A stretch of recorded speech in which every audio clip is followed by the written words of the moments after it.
নমস্কার। আমার মনে আছে अभी मजा आएगा ना भिड़ो।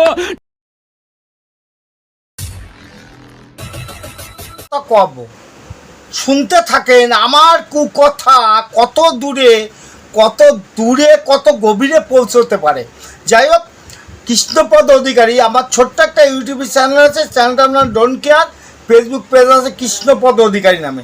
যদি ভিডিওটা ভালো লাগে লাইক শেয়ার কমেন্ট করবেন এবং মুখোশ খুলে দেওয়ার জন্য আমি আছি আপনাদের সঙ্গে। দেখতে থাকুন নতুন বিশ্লেষকদের। কালকে আমার ঘটিয়েছিল, তাতে অসি আহত এবং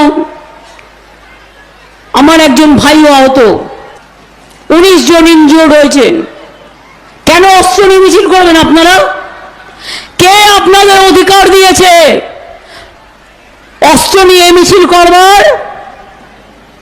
কে অধিকার দিয়েছে মণিপুরে 200 চার্চ পুড়িয়ে দেওয়ার?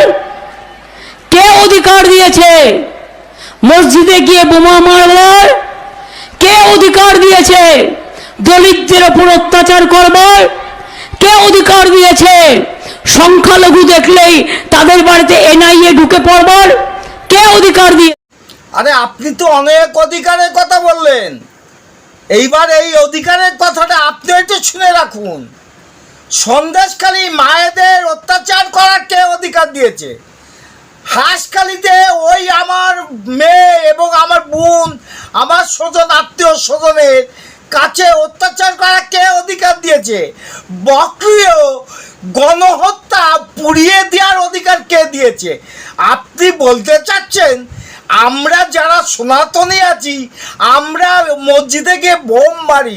কথাটা সঠিক বলেন নেই, আগামী দিনে উত্তর দিয়ে দেবে। অধিকার কি দেখেছেন? সন্দেশখালী মায়েরা দিয়ে দিয়েছে আপনার অধিকার। বিহীন ছবি। রাম ভক্তদের মোহব্বত কা শরবত খাওয়ালেন সংখ্যালঘু মানুষজন। বুধবার 17 এপ্রিল রামনবমী। উত্তর হাওড়ার গোলাবাড়ি থানার অন্তর্গত পিলখানা এলাকায় দেখা গেল সম্প্রীতির বাতাবরণ।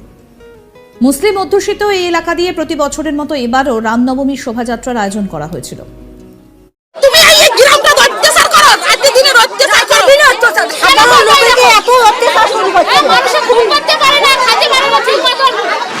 সকাল থেকেই মেজাজে ঘুরছিলেন। বেলা গড়াতেই নিজের বিধানসভা এলাকাতেই মহিলাদের বিক্ষোভের মুখে পড়লেন দিনহাটার দাপুটে তৃণমূল বিধায়ক। কখনো রাগে ক্ষোভে উদয়ন গুহর দিকে ধেয়ে গেলেন মহিলারা, তো কখনো রাস্তায় বসে উদয়নের গাড়ি আটকানোর চেষ্টা করলেন। বিক্ষোভের মুখে কার্যত জড়সড় হয়ে বসে থাকতে দেখা গেল উত্তরবঙ্গ উন্নয়ন মন্ত্রীকে। শেষ অবধি মহিলাদের ক্ষোভ সামাল দিতে উদয়ন গুহর সামনে ঢাল হয়ে দাঁড়ায় রাজ্য পুলিশ।